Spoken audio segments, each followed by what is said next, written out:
हनुमान यहाँ आ गया है, तो महाराज केसरी को सूचना भिजवा दी जाए ताकि वो भी वापस आ सके।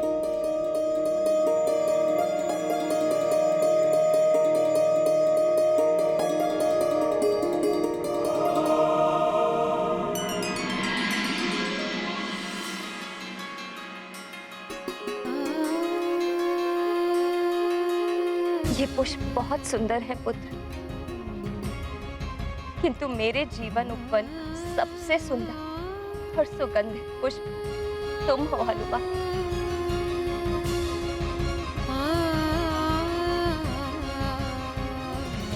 माँ, मैं आपके लिए और एक विशेष उपहार लाया हूँ जिससे आप प्रसन्न हो जाएंगी।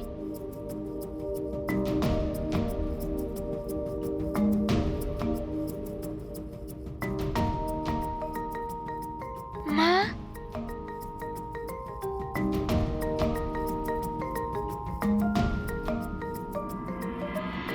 माँ, ये मेरे प्रभु श्री राम के चरण चिन्ह हैं।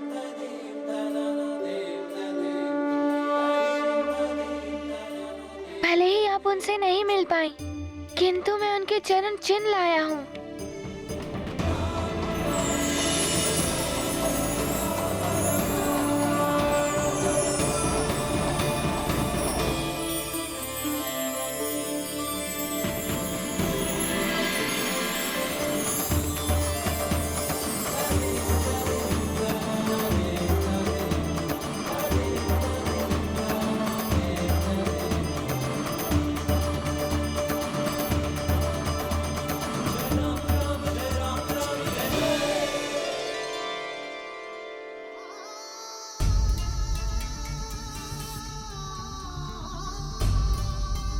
हनुमान, ये क्या कर रहे हो? प्रभु, मैं आपके चरण चिन्ह ले रहा हूँ। आप इस पटिका पर खड़े हो जाइए और फिर आपके प्रतीक रूप में सदा मेरे पास रहेंगे।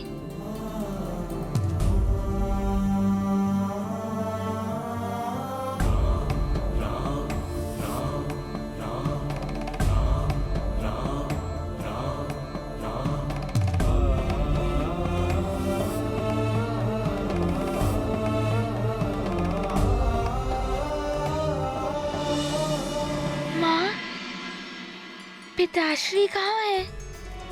दिखाई नहीं दे रहे। तुम्हारे पिताश्री ऋषियों से मिलने पंपापुर गए।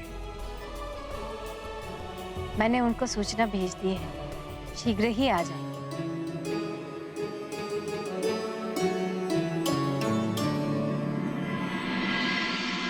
ये समय कठिन है, हम एकता बनाए रखनी होगी,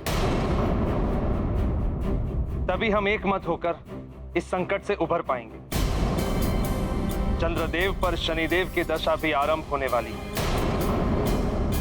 और शनिदेव की दशा में चंद्रदेव के लिए अमृत की रक्षा करना कठिन होगा।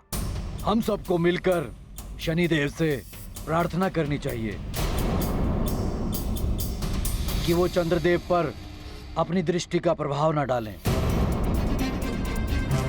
जिससे चंद्रदेव विचलित ना हो और एकाग्रता के साथ अमृत की रक्षा कर सके। इसके लिए हमें एक मत और एकत्रित रहना ही होगा। किंतु शनिदेव किसी की सुनने वाले नहीं। उन्होंने तो समय आने पर महादेव पर भी अपनी दृष्टि डाल दी थी।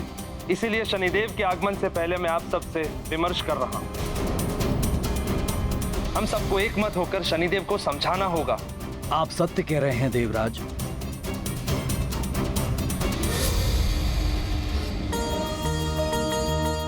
वैद्यराज जी, वैद्यरानी जी, आपका बहुत आभार है हम पर, जो आपने हनुमान को पूर्ववत सामान्य कर दिया। महारानी अंजना, इसीलिए तो हम हनुमान को अयोध्या ले गए थे। हनुमान को पूर्ववत करके आपने हम पर ही नहीं, समस्त सुमेरु पर बहुत बड़ा उपकार किया है। अब आप हमें अतिथि सत्कार का अवसर प्रदान कीजिए। हाँ वैद्यराज जी, वैद्यरानी जी, आपकी सेवा करके मुझे बहुत प्रसन्नता होगी। आपके सत्कार में कोई कमी नहीं रखूंगी मैं।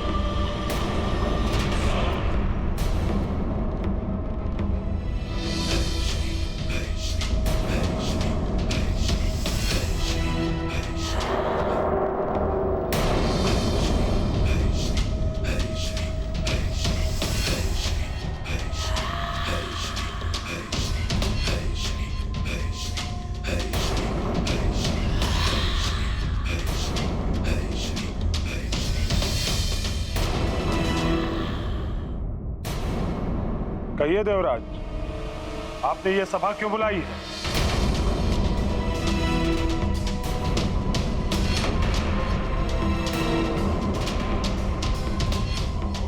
शनिदेव, आपको ज्ञात ही होगा कि महापूर्णिमा आने वाली और उसी समय चंद्रदेव पर आपकी दशा भी आरंभ होने वाली।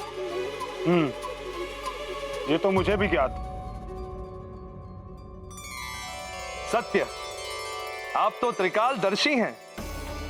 पुत्र, आप तो न्याय के देवता हैं। शनि देव तो सर्वश्रेष्ठ हैं। आप सब क्या चाहते हैं हमसे? शनिदेव, हम सब आपसे विनती करते हैं कि आप अपनी दृष्टि चंद्रदेव पर ना डालें, जिससे वो अपने पद से विचलित ना हो और अमृत की रक्षा भी हो सके। क्योंकि महापूर्णिमा की रात अमृत में उफान आने वाला है और अमृत की रक्षा का दायित्व चंद्रदेव के पास है। हाँ शनिदेव, इस संकट के समय हमें आपके सहयोग की अपेक्षा है। उचित है।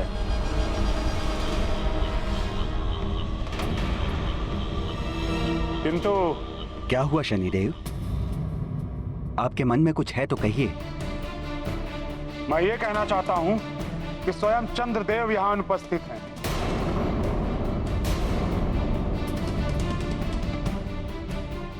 जबकि सभी देवतागण यहां उपस्थित हो चुके हैं, किंतु चंद्रदेव का इस प्रकार विलंब करना अनुचित ही नहीं, अव्यवहारिक भी है। क्या इसी प्रकार करेंगे वो अमृत की सुरक्षा? कदाचित उन्हें अपने दायित्व की गंभीरता का ज्ञान नहीं है। दायित्वों की गंभीरता से मैं भली भांति परिचित हूं शनिदेव।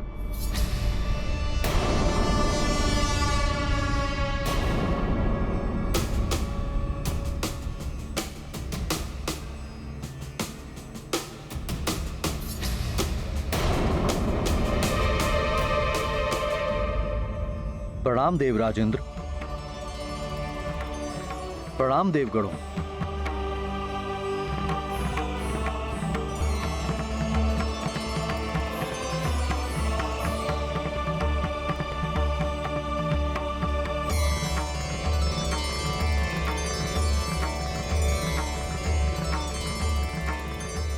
शनिदेव, मेरे दायित्वों पर प्रश्न ना ही उठाएं तो ही उचित होगा। मैं सप्त ऋषि अत्रि का पुत्र, ब्रह्मांड के अधिष्ठाता, दक्ष का जमाता, उनकी 27 पुत्रियों का पति हूँ। मेरी श्रेष्ठता का प्रमाण यह है कि स्वयं महादेव ने मुझे अपने मस्तक पर धारण किया हुआ है और वे चंद्रशेखर कहलाए। मैं अपने सभी दायित्वों को स्वयं संभालने में सक्षम हूँ। चंद्रदेव, इस विशेष महापूर्णिमा के अवसर पर अमृत में अधिक उफान आने वाला है, जो चंद्रलोक सहित समस्त ग्रहों को प्रभावित कर सकता है। इसलिए आपकी सहायता है तो हम सभी यहाँ। देवराज, उचित ये होगा कि शनिदेव अपना दायित्व संभालें। मेरे उत्तरदायित्व मैं संभाल लूंगा।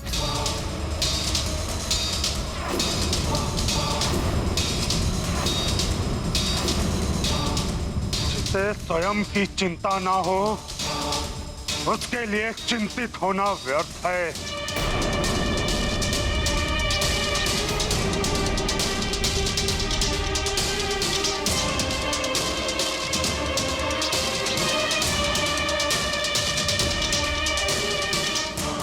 शनिदेव को तो क्रोध दिला दिया चंद्रदेव ने। कहीं शनिदेव ने पलटकर सीधे दृष्टि डाल दी चंद्रदेव पर तो अनर्थ हो जाएगा। देवराज, उचित ये होगा कि शनिदेव अपना दायित्व संभालें। मेरे उत्तरदायित्व मैं संभाल लूंगा। चंद्रदेव, अब तुम मुझसे नहीं बच सकते।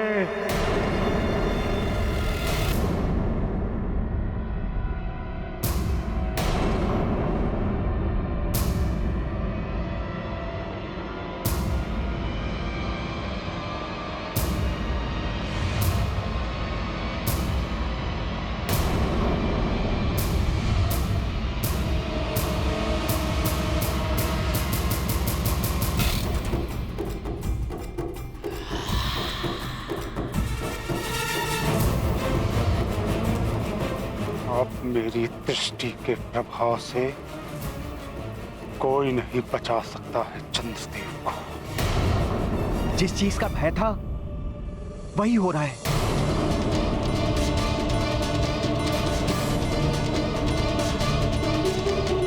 अभी तो शनिदेव ने चंद्रदेव पर आंशिक दृष्टि ही डाली है, किंतु अब पूर्ण डालकर ही शांत होंगे।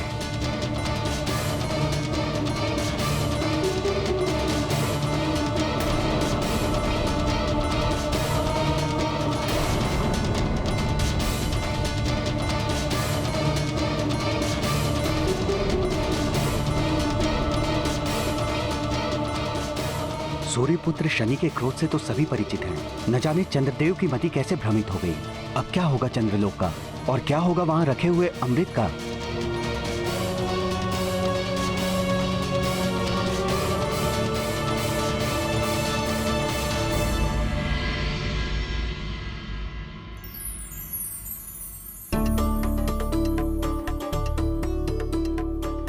हनुमान, तुम्हारे लिए लड्डू।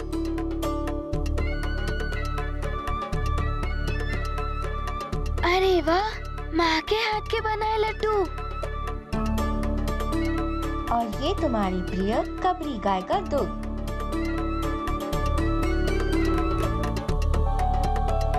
आराम कीजिए, मैंने स्वयं अपने हाथों से भोजन बनाया है।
चंद्रदेव, आज देव सभा में आपने मुझे अपमानित किया, और वो भी अकारण ही।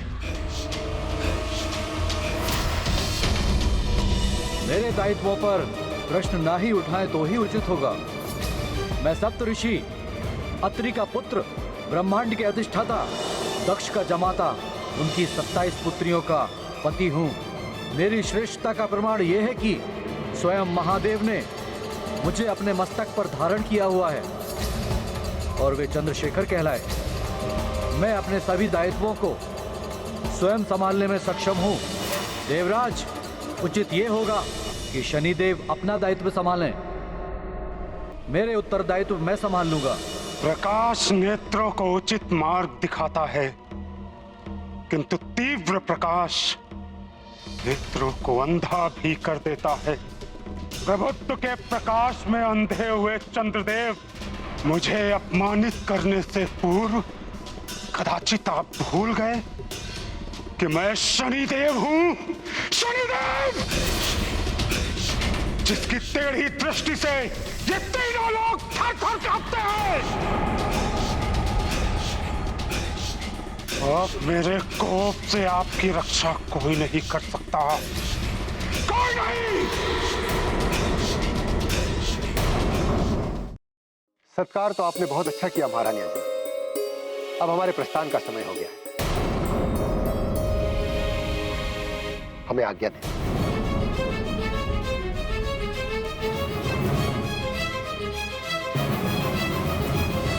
वैद्यराज जी, आप मेरे हनुमान को यहाँ लेकर आए, हमसे मिलवाए, मेरे शोक संतप्त हृदय को सुख पहुंचाए। आपका बहुत बहुत आभार।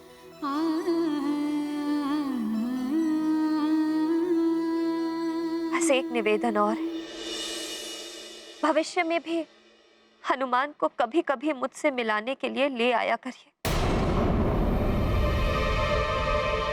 आपका मुझ पर बहुत बड़ा उपकार होगा।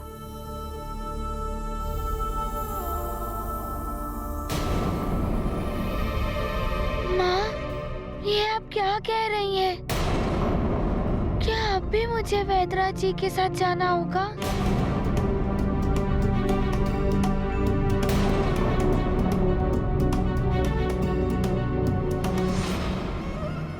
पुत्र हनुमान,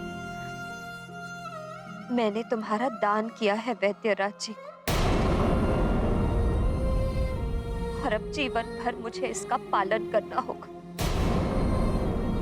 इसीलिए तुम्हें वैद्यराज जी के साथ सुमेरु से जाना होगा।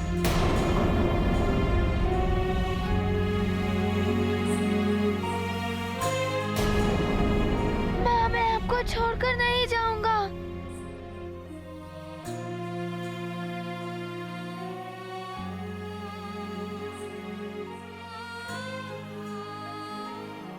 ऐसा नहीं कहते पुत्र,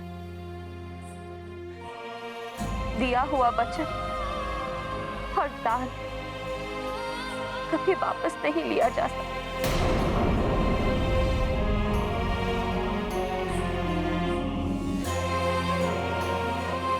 और मैं नहीं चाहती कि ऐसा करने से तुम्हें कोई हानि पहुंचे। माँ, आप अपने पुत्र को अपने से दूर क्यों करना चाहती हैं? हनुमान, तुम पर अब वैद्यराज जी का अधिकार है, मेरा नहीं।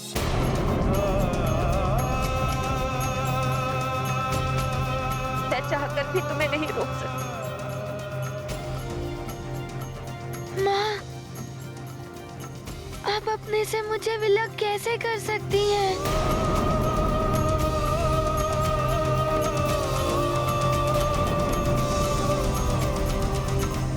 वैद्यराज जी, इससे पहले कि मेरा साहस टूट जाए, मेरा ममत्व दुर्बल पड़ जाए, आप ले जाइए हनुमान को यहाँ से।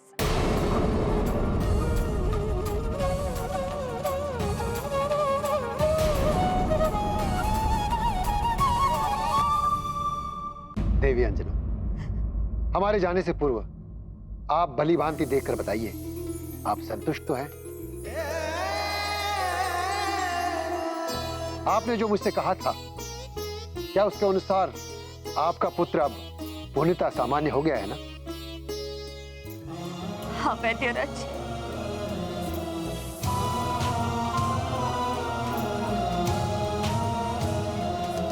और इसके लिए आपका बहुत बहुत धन्यवाद। किंतु माता पिता को उसकी संतान की भलाई के लिए उससे दूर भी रहना पड़ता। मैं यही सोचकर प्रसन्न हो लूं कि मेरा पुत्र जहां भी है कुशलता से।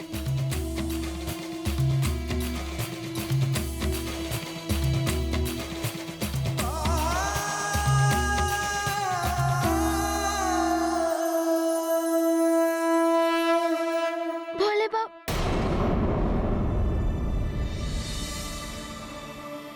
एक भोले भाले पुत्र को अपनी माँ से दूर किया जाए तो माँ दुखी होंगी ना?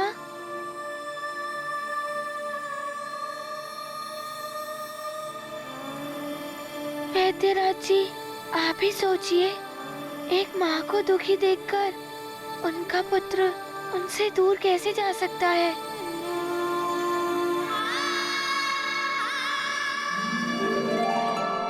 देवी अंजना, समय हमारे जाने का हुआ है, हनुमान के जाने का नहीं।